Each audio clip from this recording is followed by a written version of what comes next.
أعوذ بالله من الشيطان الرجيم.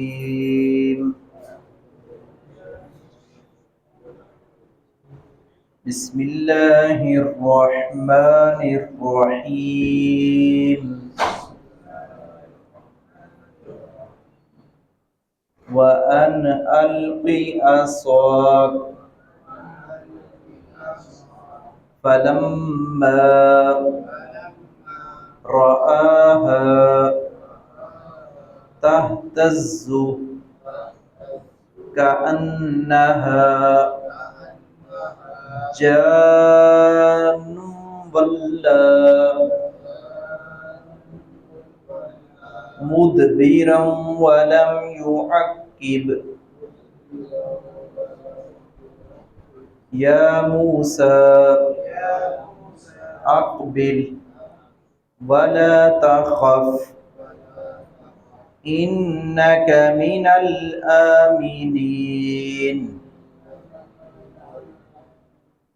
أسلك يدك في جيبك تخرج بيضاء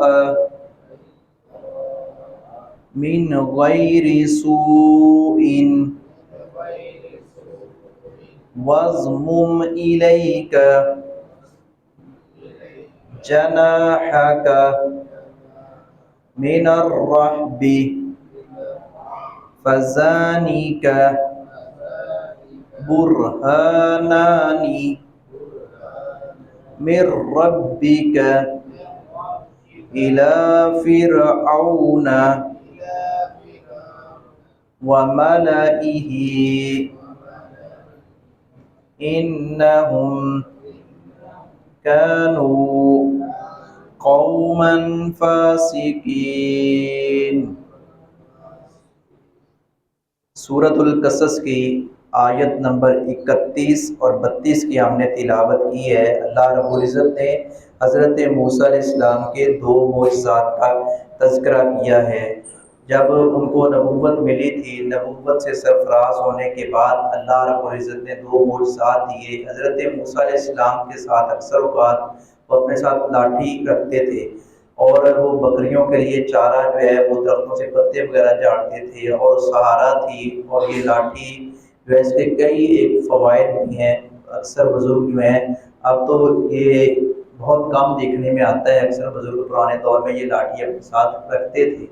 تو حضرت موسیٰ علیہ السلام کے ہاتھ میں لاٹھی تھی. اللہ رب العزت نے فرمایا کہ اسے ڈال دو زمین پہ پھینک دو. حضرت موسیٰ علیہ السلام نے پھینکی تو وہ سانپ بن گئے. موسیٰ علیہ السلام ڈر گئے اور پیچھے ہونا شروع ہو گئے، پھر مڑ کر بھی نہیں دیکھ رہا، دوڑ لگا. اللہ رب العزت نے فرمایا لا تخاف، ڈرے نہ، آپ غم نہ کھائیں، تو یہ اصلی حالت میں ہم لوٹا دیں گے. وہ لاٹھی جو اسلحہ بن چکی پھر اصلی حالت میں آ گئی.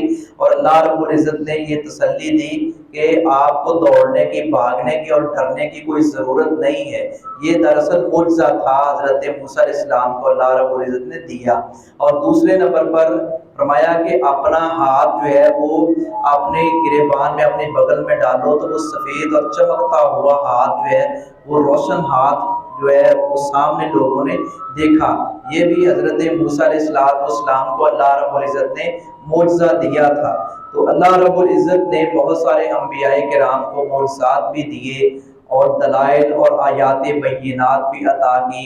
ماننے والوں نے ویسے ہی مان لیا، معجزے دیکھے بغیر، بن دیکھے ایمان لے آئے.